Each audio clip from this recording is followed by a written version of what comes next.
பன்னீர் ரெசிபீஸில் இன்றைக்கி நம்ம பார்க்க போகிறது ரொம்பவே டேஸ்டியாக மட்டர் பன்னீர் மசாலா தான். பட்டாணி வச்சு சூப்பராக ஒரு பன்னீர் கிரேவி எப்படி பண்ணலான்றதை பார்த்துடலாமா? ஒரு பேன் எடுத்துக்கோங்க. ஒரு 3 டேபிள் ஸ்பூன் எண்ணெய் விட்டுக்கலாம். சின்ன துண்டு பட்டை, 2 கிராம்பு, ஒரு ஏலக்காய் வாசனைக்கு சேர்த்துக்கலாம். ஒரு பெரிய சைஸ் வெங்காயம், ஒரு பச்சை மிளகா, கொஞ்சமாக இஞ்சி, பூண்டு வந்து ஒரு 4-5 பல் சேர்த்துக்கோங்க. எல்லாத்தையுமே நல்லா வதக்கி எடுத்துக்கலாம். 2 சின்ன தக்காளியும் சேர்த்துட்டு நல்லா வதக்கிட்டு இதை நல்லா ஆற வச்சு நம்ம நைஸ் பேஸ்ட்டாக அரைச்சி எடுத்துக்கலாம்.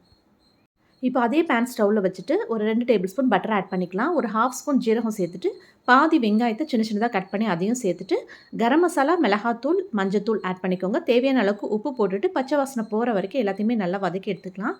இப்போ நம்ம அரைச்சி வச்ச மசாலாவையும் அதோட சேர்த்துட்டு தேவையான அளவுக்கு தண்ணி ஊற்றிட்டு இப்போ நான் 1 கப் பச்சை பட்டாணி எடுத்திருக்கேன். காஞ்ச பட்டாணியாக இருந்தால் நல்லா வேக வச்சு அதுக்கப்புறம் அதை சேர்த்துக்கோங்க. மூடி ஒரு 3 நிமிஷத்துக்கு குக் பண்ணி எடுத்துடலாம்.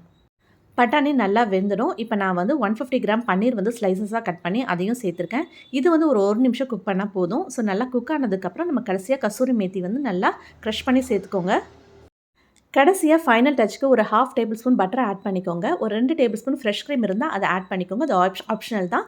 சேர்த்துட்டு மிக்ஸ் பண்ணி எடுத்துட்டோன்னா சூப்பரான எம்மியான கிரேவி ரெடி ஆயிரும். கண்டிப்பாக ட்ரை பண்ணி பாருங்கள். சேவ் பண்ணி வச்சுக்கோங்க. தேங்க்யூ.